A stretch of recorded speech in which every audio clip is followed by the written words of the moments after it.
you see what I see? Jangan lupa untuk subscribe, share, dan nyalakan lonceng notifikasinya sebagai bentuk dukungan kamu. Do you see what I see? Yakin gak mau dapetin t-shirt spesial kontributor keren ini? Selain cerita kamu bisa didengarkan oleh jutaan telinga, kamu juga bisa dapetin t-shirt keren ini hanya dengan mengirimkan cerita pengalaman horor kamu ke email podcast.ceritahoror@gmail.com. Kami tunggu.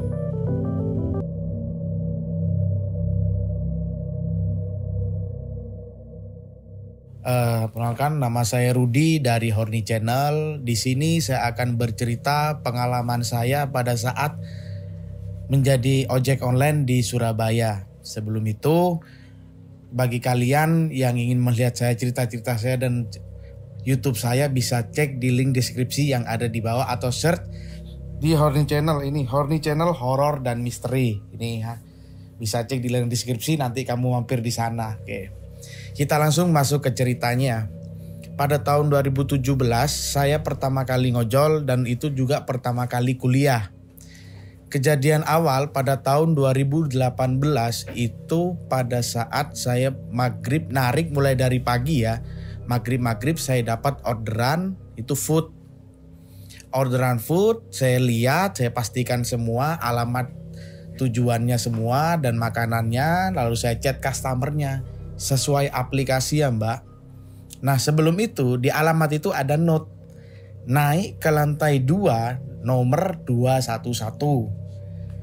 Pikiran saya pada saat itu, apalagi ojol yang ada di Surabaya, tidak akan ojol-ojol tidak akan boleh naik atau ke sebuah hotel, kan kirimnya ke sebuah hotel tidak akan boleh naik karena ada peraturan-peraturan yang ada di Surabaya gitu. Jadi ketemunya hanya di resepsionis atau customernya suruh turun ke lobby gitu.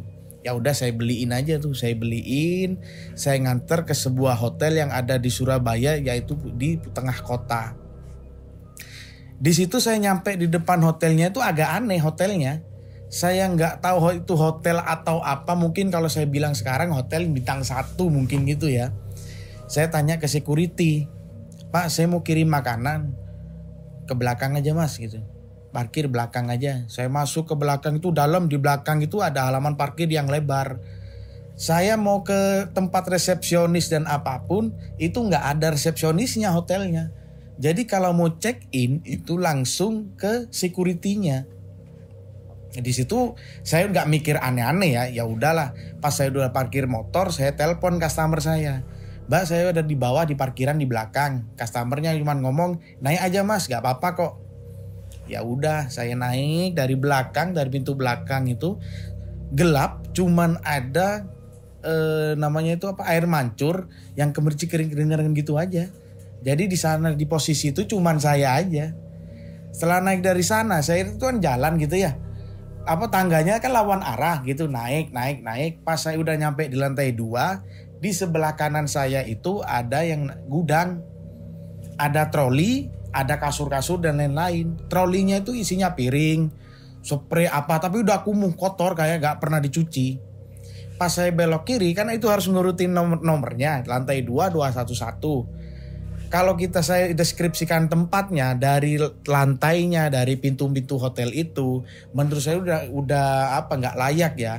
Karena lantainya udah lantai kayak dulu gitu, udah bukan hotel sekarang. Pintunya pun pintu dari triplek yang warna coklat. Kita pegang aja udah tek gitu aja. Saya belok kiri ngurutin 201, 202, 203. Memang lorong itu saya lewati, bukan penerangan lampunya nggak seperti ini, bukan kayak hotel-hotel yang kayak sekarang. Lampunya itu lampu kayak warna yang dulu warna merah itu, yang kayak lampu desa gitu hotelnya. Ya udah saya jalan aja. Jalan lihat kanan kiri. Lihat pas mau ngurutin 211 harus belok kiri ke lorong itu. Ya udah saya belok kiri aja.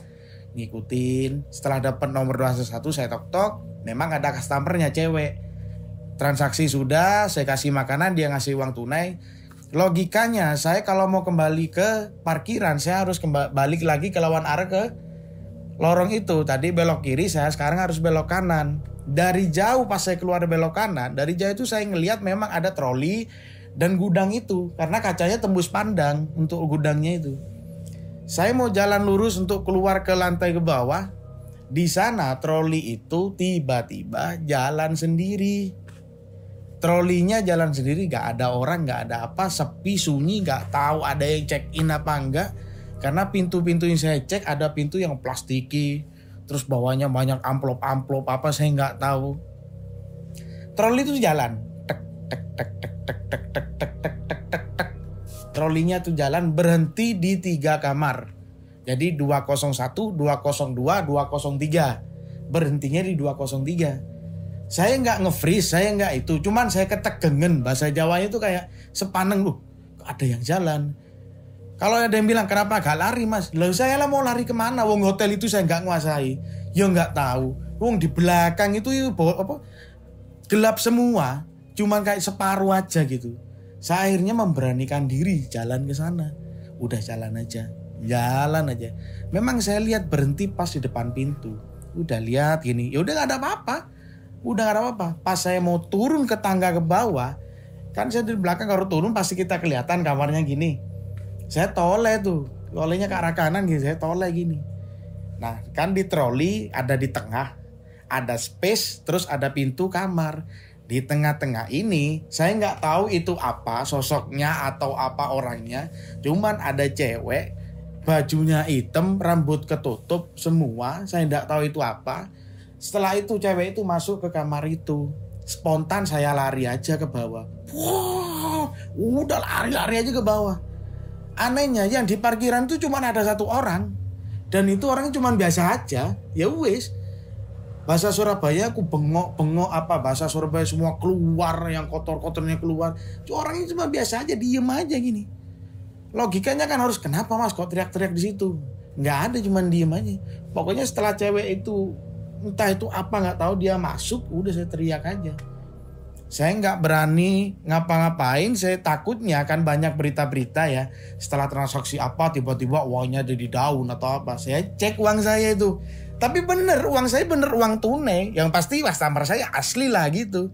Saya udah kasih ke karcis ke tukang parkir ada respon, udah saya pulang. Tapi tetap saya masih narik lagi. Beda lagi kejadian pas 2021 bulan Januari itu. Kejadian itu aneh menurut saya. Kenapa? Saya dapat orderan ekspres pada siang hari setelah jam makan kalau orang kerja kantoran ya. Dapat ekspres, saya ambil di sebuah kafe, yang ngirim itu cewek. Barangnya yang dikirim itu 2 kresek, 2 kantong buah, isinya buah pir, buah apel, dari atas dilihat ya kelihatan ya. Suruh kirim ke gedung perkantoran yang ada di Surabaya. Cluenya pusat kota. Saya nggak berani nyebutin, bukannya karena apa. Kebanyakan kalau saya sebutin ada yang penelusuran lah, ada yang inilah. Saya menghindari itu, takutnya gitu juga. Saya kirimlah barang itu. Pas nyampe di depan perkantoran, kalau namanya perkantoran di Surabaya kan di depan ada plang. PT ini, PT ini, PT ini, PT ini. Di perkantoran itu nggak ada nama PT-PT. Cuman ada nama banknya aja, kayak bank ATM apa gitu. Memang di depan ada ATM. Terus yang kedua yang buat saya sanksi, pos satpamnya itu, security itu nggak ada, kosong. Pagernya ketutup, hanya bisa masuk untuk motor. Kelihatan pintu resepsionisnya dirantai, dikunci. Pintu resepsionis depan utama itu di rantai gitu ya, dikunci. Di rantai gini ada gemboknya. Di situ saya ngubungin si penerima. Anggap aja namanya Pak Yanuar. Saya telepon biasa, saya chat mulai aplikasi saya. Saya WA, nggak diangkat, nggak dibales. WA itu berdering tapi nggak diangkat. Udah jengkel ya, panas-panas biar cepat selesai kerjaan, biar dapat order lagi. Saya telepon pengirimnya yang cewek. Mbak, Pak Yanuar ini nggak ngangkat-ngangkat, saya telepon. Saya udah nyampe di depan perkantorannya. Si pengirimnya bilang, ya udah mas, saya bantu telepon aja, ditunggu aja di situ. Ya udah, saya tunggu, nggak sampai 10 menit. Pengirim telepon lagi, mas ini saya penerimanya Pak Yanuar, nggak angkat-ngangkat. Coba masnya ke belakang aja, di situ ada pos security lagi. Ya udah kalau gitu, saya belakang pakai motor. Di belakang itu perkantoran itu besar, tinggi besar. Belakang itu parkiran mobil-mobil kayak mobil petak-petakannya mobil. Cuman anehnya di parkiran itu ada anak orang main bola, orang kampung yang belakangnya gitu. Jadi kalau saya deskripsikan, ini perkantoran, belakangnya kampung apa gitu. Jadi gak ada mobil sama sekali. Kalau pos security yang di belakang itu memang ada security 2. Saya nyamperin lah sebagai ojol. Gak mungkin. Saya mikir lagi, gak mungkin saya naik. Apalagi ke perkantoran, pasti titip security. Atau nanti customernya, penerimanya turun. Saya tantang ke security-nya. Pak, mau kirim barang untuk Pak Yanuar di lantai 3. 2 security cuman hadap-hadapan, tatap-tatapan aja gini. Oh, buat Pak Yanuar ya.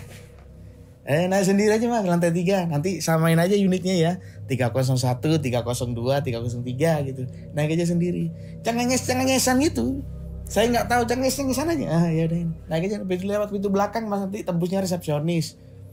Dari situ ya udah. Saya mikirnya biar cepat selesai, udah antar pulang gitu. Bukan saya udah dapat orderan lagi gitu. Lewat saya pintu belakang. Lewat pintu belakang memang tembus ke resepsionis yang di lantai itu, pintu utama. Saya tembus ke sana, suara hening. Ibaratnya gini, saya masuk ke sana cuma denger suara saya sendiri. Jadi saya bisa denger itu. Nggak ada aktivitas apapun, saya nggak tahu kondisi kantor itu ada orang apa enggak, saya nggak tahu. Kalau dibilang kantor itu terbengkalai atau gimana, enggak. Saya masuk itu bersih semua. Cuman memang panas, mungkin AC-nya dimatiin. Saya mau naik lift, saya pencet liftnya, ternyata liftnya mati. Di samping lift ada tangga darurat, tangga gitu. Saya naik pakai tangga aja biar cepet. Naik lantai 1, ada tulisan 1 besar, lihat kiri gini, ada memang pintu gitu, tapi nggak ada suara, kayak nggak ada aktivitas, mungkin nggak ada orangnya gitu. Padahal itu jam kerja, siang-siang.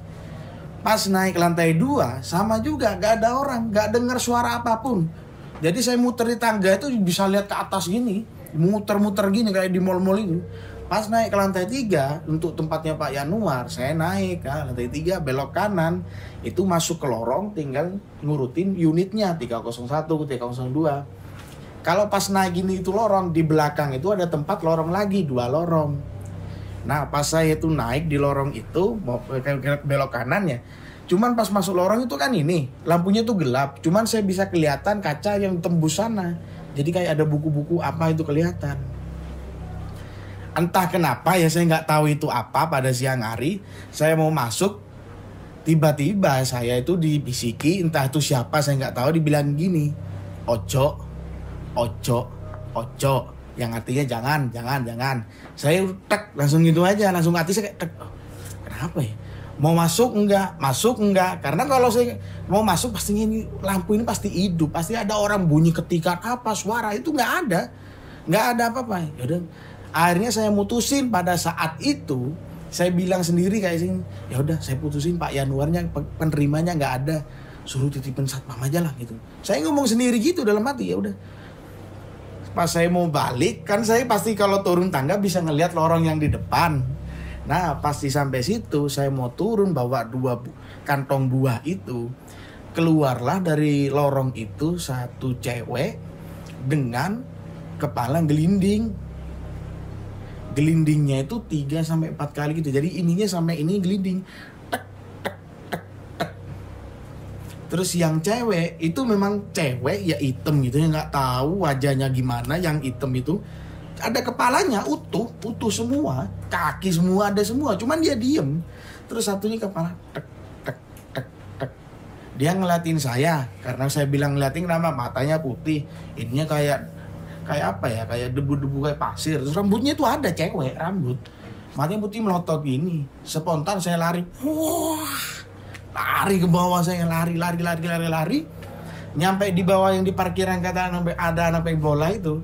Pas saya turun, ada orang kampung sana cuci motor di sana. Mungkin numpang air gitu ya, cuci motor. Saya udah menggos-menggos. Wah, gitu-gitu aja. Terus sama orang yang cuci motor dibilangin gini, dalam bahasa Indonesia aja kayak gini. Mas, udah tahu ada lift, kok malah naik tangga? Turun-turunnya menggos-menggos kan gitu. Dia ketawa-ketawa gini. Mas, saya jawab, Mas, tangganya mati. Jadi akhirnya saya naik tangga darurat ini Mas gitu. Jawabnya orang itu cengengesan lagi buat Ani. Ada-ada aja kamu mas. Di situ saya udah mikirin udah kayak gimana, pokoknya ya udah saya kasih satpam. Satpamnya itu yang tadi 2 orang saya temui lagi. Pak Yanuar di atas nggak ada. Ini tadi suruh titipin aja di pos satpam, nanti diambil sama Pak Yanuar. Oh, titipin aja ya mas ya? Ya udah mas, ini mas. Tatap-tatapan 2 orang security itu gini. Oh ya udah mas. Kok gak dari tadi diambil gitu loh maksud saya. Dia tuh cenges-cenges ini. Oh, dititipin ya. Oh 305 ya, lantai 3 ya. Ya udah mas, ini mas. Saya ambil aja mas. Gitu. Setelah itu saya udah nyelesain aplikasi, saya punya nomor WA si pengirim, saya chat pengirimnya. Bu, terima kasih sudah order pakai ojol. Dan ini pengalaman saya yang membuat saya kapok. Si pengirim itu cuman bales, iya sama-sama. Lalu logikanya kalau saya jawab itu ada pengalaman kan harusnya tanya, kenapa mas kok ada pengalaman kapok? Itu nggak ada, ya sama-sama. Ya udah. Pada saat itu siang dapat berapa order, saya langsung pulang. Nggak mau narik pada hari itu, besoknya tetap narik saya. Pada hari itu saya nggak mau narik, udah saya nggak tahu. Cuman yang buat sanksinya lagi, kalau orang WA saya telepon berkali-kali si penerima, itu pastinya kan telepon balik. Itu nggak ada besok-besoknya. Kok Pak Yanuar ini nggak ada telepon WA ke saya, telepon biasa, Grab nggak ada. Dan buah itu hanya di tempat di security. Saya nggak tahu Pak Yanuar ngambil apa enggak, saya nggak tahu. Pokoknya di lingkungan di sana itu di parkiran di belakang itu pokoknya nggak ada mobil sama sekali, cuma anak main bola.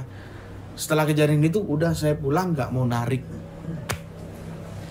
Itu pengalaman saya pada saat ngojol ya. Cuman kalau saya dibilang bang kalau dapat orderan ngirim ke sana lagi gimana? Kita pikir-pikir. Kalau yang di hotel itu memang sering banyak yang order.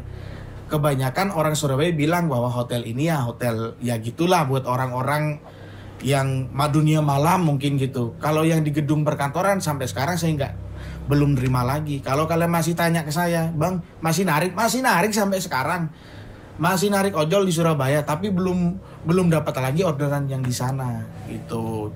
Cukuplah itu cerita dari saya, pengalaman dari saya saat ngojol di Surabaya. Jadi untuk kalian yang nonton video ini di channel YouTube-nya Do You See What I See, silakan mampir di channel saya, Horny Channel. Horny ini namanya horor dan misteri, Horny Channel sama. Kita datengin narasumber juga. Silakan ditonton semua video yang ada di Horny Channel, dan jangan lupa juga follow IG saya Rudy Horny. Kalian bisa cek di link deskripsi yang ada di bawah. Oke, saya Rudy pamit undur diri. Sekian.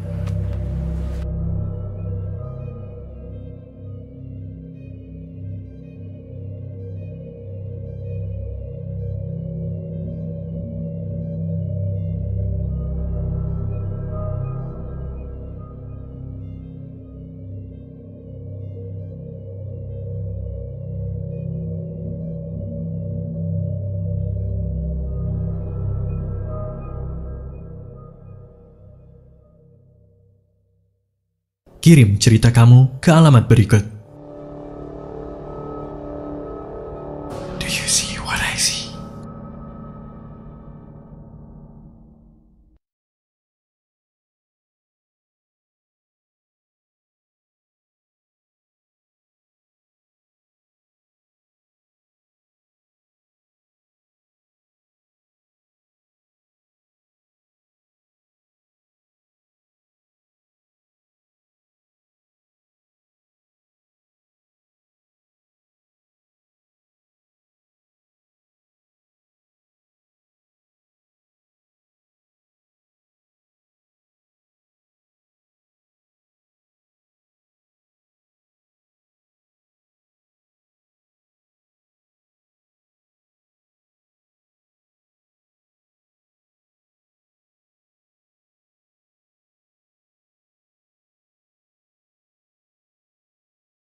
Jangan lupa untuk subscribe, share, dan nyalakan lonceng notifikasinya sebagai bentuk dukungan kamu.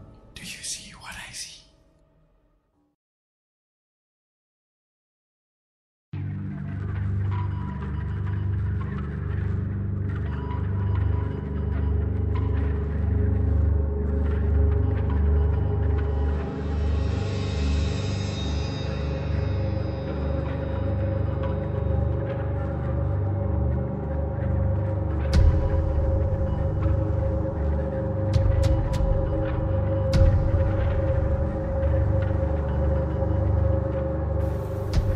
Hai semuanya, perkenalkan nama gue Ricky. Ini adalah kali pertama gue ngebagiin cerita horor kepada kalian semua. Sebelum masuk ke ceritanya, gue mau ngasih tahu dulu kalau cerita horor gue kali ini bukan asli dari cerita gue. Ini adalah cerita dari teman kakak gue yang menurut gue serem banget sih. Kejadian ini bermula pada tahun 2006, yang pada waktu itu gue masih SD, duduk di kelas 3. Jadi setiap gue pulang sekolah dulu emang suka banget ngelayap. Jadi gak balik ke rumah dulu. Nah biasanya gue ngelayap itu ke rumah temen gue. Temen gue ini punya kakak cowok. Biasanya dia suka cerita gitu. Dan inilah alasan kenapa gue suka ngelayap. Nah si kakaknya temen gue ini pada waktu itu cerita horor. Dan gue paling interest banget sama yang berbau horor.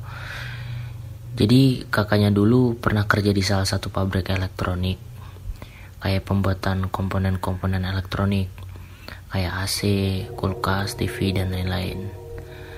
Si teman kakak gue ini dia kerja di bagian operator, dan ini memang sempat viral banget kejadiannya di perusahaannya. Jadi gue kasih tahu dulu ya, setiap karyawan emang dikasih mes. Mes ini diperuntukkan untuk karyawan yang gak punya tempat tinggal. Nah, dan jam kerja karyawannya ini dari jam 7 pagi berangkat kerja dan pulangnya jam 5 sore. Jadi ada karyawan cewek, sebut aja namanya Gita. Nah, si Gita ini kebagian ngelembur, jadi gak pulang jam 5. Si Gita ini pulang dari pabrik sekitar jam 9 malam. Dari pabrik menuju mes itu deket lah. Nah, ketika si Gita pulang dari pabrik, dia jalan kaki menuju mesnya. Nah mesnya itu 2 lantai.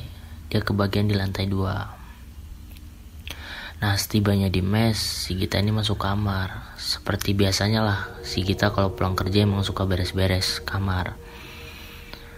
Nah ketika dia beres-beres kamar, ada yang ngetuk pintu. Tok tok tok. Si Gita dari dalam kamar ngejawab, "Siapa ya?"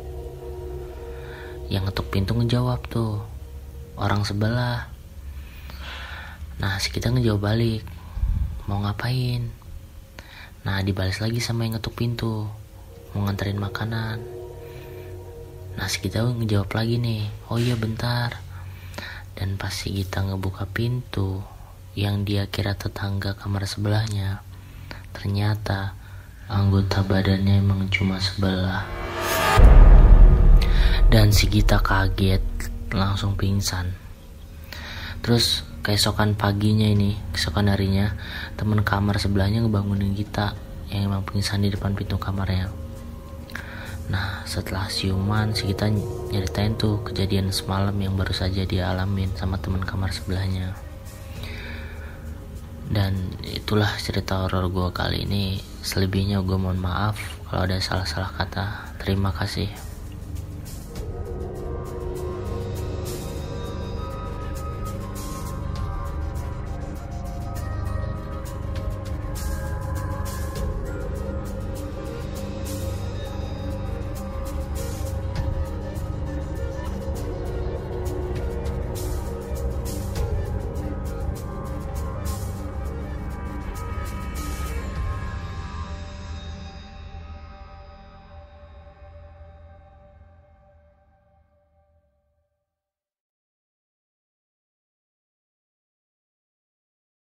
Kirim cerita kamu ke alamat berikut. Do you see what I see?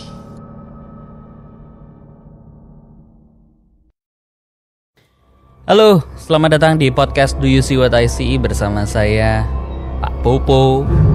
Hari ini saya mau cerita nih gara-gara kemarin sempat ngalamin satu kejadian yang udah lama sih nggak ngalamin yang kayak gini, cuman cukup excited.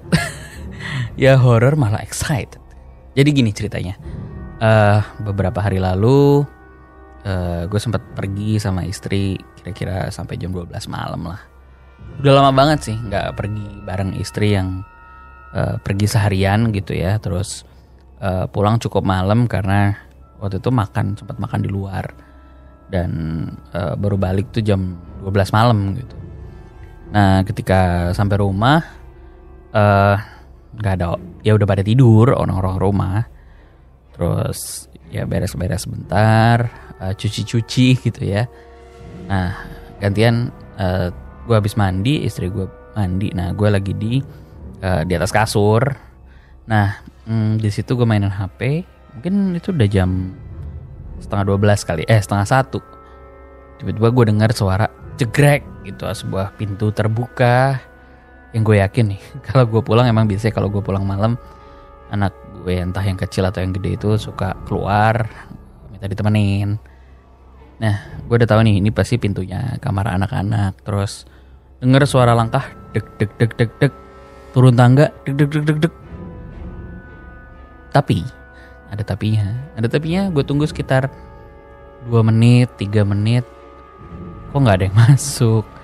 Ya udahlah gue pikir mungkin di kamar mandi gitu ya. Pas gue lagi mainan HP tiba-tiba pintunya kebuka jegrek. Seperti biasa ada suara suara anak gue yang gede kali ini. Anak gue yang gede itu masuk ke kamar, terus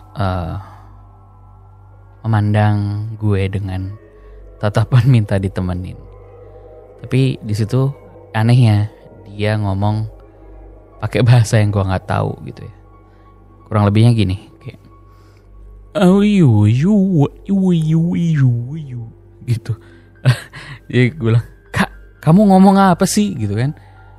Terus dia ngulangin lagi kata-kata yang sama gitu dalam beberapa kalimat yang lebih panjang. Kayak gitu tadi ya. Kayak bahasa alien lah. Gue juga belum pernah dia mainan kata-kata dengan kalimat kayak gitu. Gue nggak tahu. Gue kira dia bercandaan sama adiknya. Terus kebawa ngimpi gitu ya. Terus dia sleepwalking. Terus ngomong kayak gitu. Terus gue bilang, ngawur. Sini kak, tidur di sebelah papa gitu. Akhirnya gue kelonin. Terus gue nanya sama dia, kamu udah sholat belum? Dia nggak jawab. Belum sholat ya? Yaudah sana wudhu dulu. Terus dia bangun lagi, melek, bangun. Terus dia buka celana. Terus gue bilang, ngapain buka celana? Terus dia langsung masuk kamar. Oh mungkin mau pipis gitu kan. Begitu masuk kamar mandi, istri gue juga udah keluar. Terus kamar mandi ini di kamar. Nah dia tiba-tiba kayak wudhu gitu. Oh mungkin dia belum sholat gitu ya. Terus dia wudhu. Begitu keluar, terus gue tanya lagi, kamu udah sholat belum? Terus dia ngangguk, udah gitu, ngangguk tapi nggak ngomong. Dia bilang udah, tapi ngangguk aja. Terus ngapain wudhu? Gue bilang gitu kan. Yaudah ayo papa temenin ke atas, cuman papa mau ngambil minum dulu. Gue bilang gitu. Terus akhirnya gue ke ruang tengah ngambil minum. Nah dia tuh ngintilin di belakang gue gitu. Gue di jalan duluan ngambil minum di kulkas. Terus dia ngintilin di belakang sambil berdiri di tengah ruangan sambil ngeliatin gue. Tapi posisi badannya tuh aneh gitu. Jadi kayak film apa ya? Film ini Toy Story tau nggak?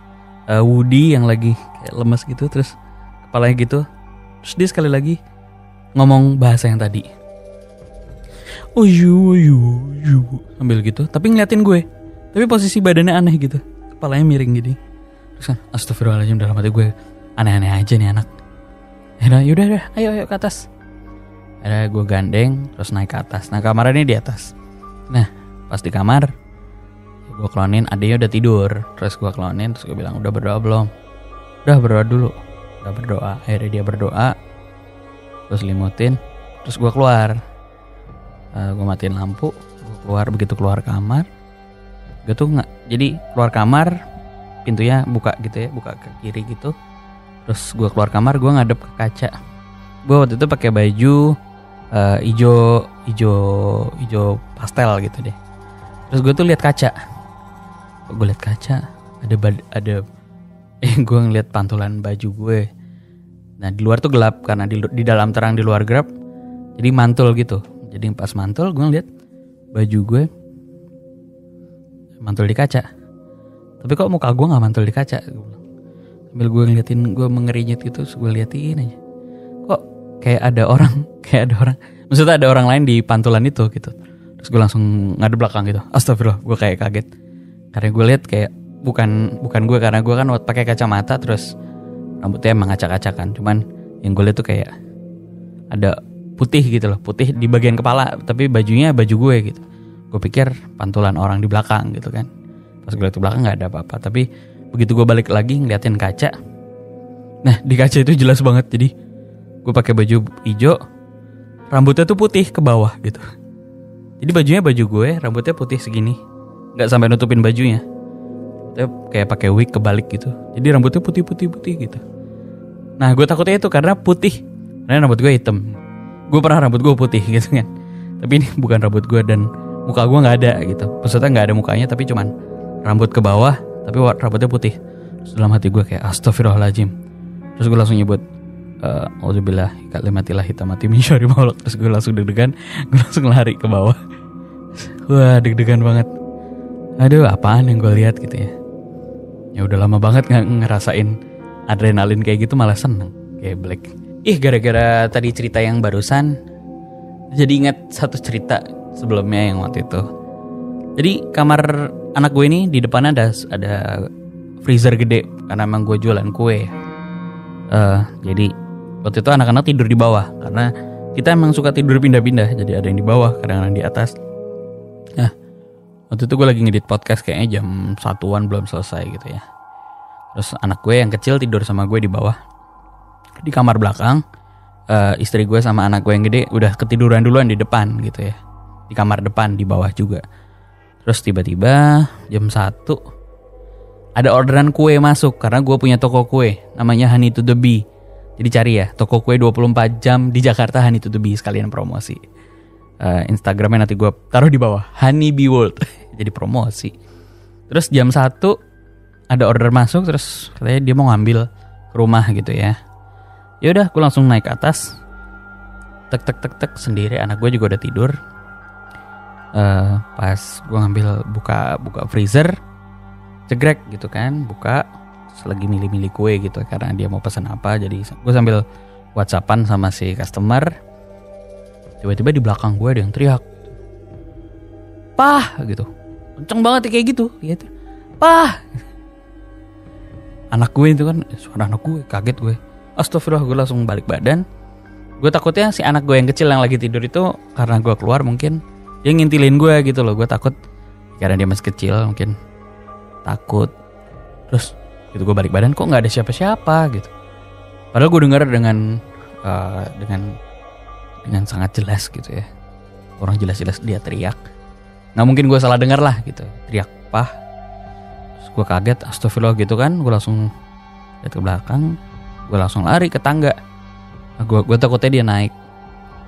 Terus gue lihat, nah nggak ada dia. Ya udahlah, gue langsung lari ke bawah. Nah, bukan takut sih, lebih ke kemana sih anak itu gitu.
Halo warga desa Sukawedi, selamat datang di Mencekam, menceritakan email kamu.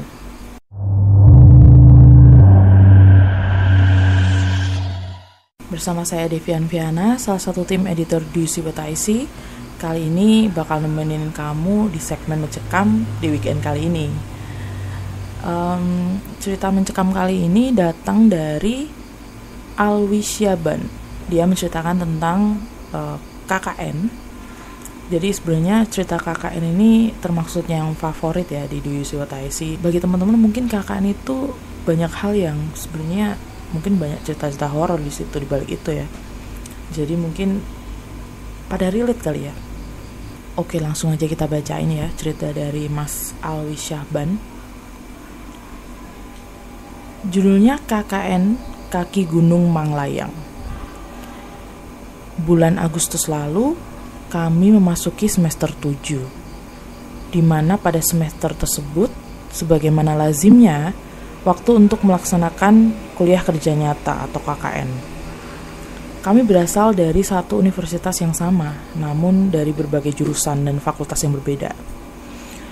Dan dikarenakan kondisi pandemi yang masih terjadi, kami diberikan syarat oleh pihak desa tempat pelaksanaan KKN, yakni berada di kaki Gunung Manglayang untuk melaksanakannya dengan cara didukdak alias pulang pergi dari rumah masing-masing. Namun dengan alasan mahalnya ongkos dan jauhnya jarak dari rumah masing-masing ke tempat pelaksanaan KKN, kami sedikit nakal. Kami berinisiatif menyewa sebuah villa kecil dengan halaman yang luas sebagai posko. Letak villa tersebut terbilang cukup jauh dengan lokasi pelaksanaan KKN. Akan tetapi masih bisa ditempuh oleh kendaraan motor dengan durasi waktu 15 menit saja, dibandingkan dengan pergi dari rumah masing-masing yang bisa memakan waktu hingga 1 sampai dengan 1,5 jam. Kegiatan KKN pun dimulai. Hari demi hari kami lalui dengan menjalankan program-program yang telah kami susun dari awal. Selain program untuk kemasyarakatan, kami juga harus menyusun program untuk kegiatan selama berada di posko. Ada yang kebagian memasak, beberes rumah, dan menyapu halaman. Oh iya, sebelumnya saya akan mendeskripsikan bentuk villa yang kami tinggali. Villa ini terletak di pinggir jalan utama. Begitu sampai kami mesti membuka pagar yang sudah agak berkarat. Selanjutnya kami harus menaiki 28 anak tangga yang cukup curam untuk sampai ke rumahnya. Rumah ini terbuat dari kayu dengan konsep rumah panggung. Bentuk rumahnya terbilang kecil tapi nyaman. Memiliki 2 kamar, 1 dapur, 1 kamar mandi, teras depan yang sangat luas, dan halaman berupa kebun yang luasnya 10 kali lipat dari luas rumahnya. Begitu sampai rumah, yang pertama kali terlihat adalah teras depan yang luas. Kemudian masuk ke dalam rumah, terdapat lorong kecil yang di kanan kirinya terdapat kamar-kamar. Kedua kamar tersebut difungsikan sebagai tempat tidur anggota perempuan. Sementara laki-laki tidur di teras dengan perlengkapan yang banyak supaya tidak kedinginan. Kemudian di kebelakangnya lagi terdapat dapur dan kamar mandi di sisi kanan. Dan juga terdapat pintu belakang untuk ke halaman belakang, tempat menjemur handuk dan cucian. Singkat cerita, kegiatan KKN kami sudah memasuki minggu keempat dan kami sudah melaksanakan penutupan kegiatan KKN di desa tersebut. Akan tetapi kami masih stay di posko dikarenakan masih tersisa kontrak selama 2 hari. Kami pikir lebih baik menikmati dulu suasana dan kebersamaan kami sebelum semuanya nanti sibuk dengan skripsi dan kepentingan masing-masing setelah KKN ini. Sekitar jam 9 malam kami sedang bermain kartu Uno. Ketua kelompok kami, sebut saja namanya Johar, menerima pesan dari anggota perempuan, sebut saja namanya Sari, yang minta dijemput sepulang kegiatan organisasi di luar, dan Johar pun menyanggupinya dan bergegas untuk menjemput. Akan tetapi karena mempunyai sifat yang jahil, si Johar ini malah memutar jalan ke belakang posko untuk menakuti anggota perempuan lain, yakni Laras. Alhasil, setelah dikejutkan, si Laras ini kaget dan menangis, tapi si Johar hanya tertawa dan lekas pergi menjemput Sari. Sepulang menjemput Sari, si Johar bergegas untuk mencuci muka di kamar mandi yang terletak di belakang posko. Dan setelah mencuci muka, dia mau mengambil handuk yang berada di tempat jemuran di halaman belakang yang sangat gelap. Kemudian, saya yang hendak mencuci muka juga datang ke kamar mandi. Namun sekilas saya melihat si Johar ini yang sedang mengelap wajahnya dengan handuk. Kemudian saya memanggilnya, Johar. Namun dasar si Johar ini jahil. Dia tidak menjawab panggilan saya. Dia malah membuat suara tertawa seperti kuntilanak. Hihihi, gitu. Saya yang mengetahui bahwa suara itu buatan si Johar sama sekali gak ketakutan. Akan tetapi, tidak berselang lama setelah si Johar membuat suara tertawa itu, terdengar suara tertawa lain dari belakang si Johar, namun dengan nada yang sangat tinggi. Sontak saya terkejut, karena berpikir tidak mungkin suara tersebut berasal dari si Johar. Saya pun lari ke teras depan di mana anggota lain masih berbincang dan bermain kartu. Saya bertanya kepada anggota lain, kalian dengar nggak? Namun mereka menjawab, dengar apaan? Mungkin hanya saya dan si Johar. Kemudian saya lari lagi ke belakang tempat si Johar mengambil handuk. Ternyata si Johar juga sedang berlari ke arah saya dengan ketakutan. Kami pun saling bertanya mengenai suara yang tadi kami dengar. Namun kami sepakat untuk tidak menceritakan ini karena tidak ingin yang lain merasa takut. Akan tetapi, tak berselang lama, mungkin sekitar 10 menit dari kejadian pertama, beberapa orang mencium bau bangkai yang cukup menyengat. Saya sendiri tidak mencium bau tersebut, justru orang-orang yang tadi tidak mendengar suara tertawa itu mencium bau bangkai tersebut. Namun kami masih berpositif thinking dengan tidak menghiraukan bau tersebut, dan kami bergegas untuk tidur. Kebetulan satu kamar perempuan kosong. Karena ada beberapa yang pulang ke rumahnya, jadi saya dan satu anggota laki-laki lain bernama Arianto memutuskan untuk tidur di kamar tersebut. Sekitar pukul 1 dini hari, saya dan Arianto dibangunkan oleh si Johar. Dia bercerita mengalami mimpi buruk, tapi seakan nyata sekali. Dia menceritakan bahwa dia didatangi oleh makhluk yang mirip Devo di film yang pernah ia tonton. Dan mimpi tersebut berulang dan bersambung setiap si Johar ini berusaha untuk kembali tidur. Sosok tersebut menempatkan wajahnya yang menyeramkan tepat di wajah si Johar. Si Johar pun terbangun lagi dan lagi karena ketakutan. Setelah menceritakan hal tersebut, tiba-tiba si Johar ini mulai menunjukkan gelagat yang gak biasa. Tiba-tiba raut mukanya menjadi sedih dan dia mulai menangis. Awalnya menangis pelan, namun berangsur berubah menjadi menangis kesakitan, seakan merasa sakit hati yang mendalam. Saya dan Arianto menyadari bahwa si Johar ini sedang tidak beres, dan kami pun mulai membacakan ayat suci Al-Quran dengan niat meruqyah. Karena suara tangisan si Johar, anggota perempuan di kamar sebelah pun terbangun dan menyaksikan kejadian ini. Sambil meruqyah, sesekali saya tepuk-tepuk bagian punggungnya. Namun ketika saya coba tepuk bagian dadanya si Johar, tangisannya berubah menjadi teriakan. Dan saya menyadari bahwa di sanalah tempat jin tersebut bersembunyi. Saya keraskan volume bacaan Al-Quran saya, dan saya tepuk agak kencang dadanya sambil berkata, "Ukhruj ya aduwallah." Kemudian si Johar pun terbatuk dan hampir mutah. Kemudian setelah 1 jam berulah, si Johar mulai tenang dan bisa kembali tidur. Pagi harinya, setelah kegiatan tersebut, kami harus berada di posko tersebut karena masih ada 1 malam lagi untuk kami lewati sebelum jadwal kepulangan kami ke rumah atau kos-kosan masing-masing. Tidak disangka, setelah kejadian malam tadi, semakin banyak kejadian janggal yang terjadi. Mulai dari adanya suara yang orang bersiul dari halaman belakang, Ada yang berucap Assalamualaikum saat saya sendiri sedang berada di kamar mandi, namun sedang tidak ada siapapun di dapur maupun halaman belakang dan lainnya. Namun karena suasana yang ramai dan kondisi yang masih terang oleh sinar matahari, kami tidak menghiraukannya.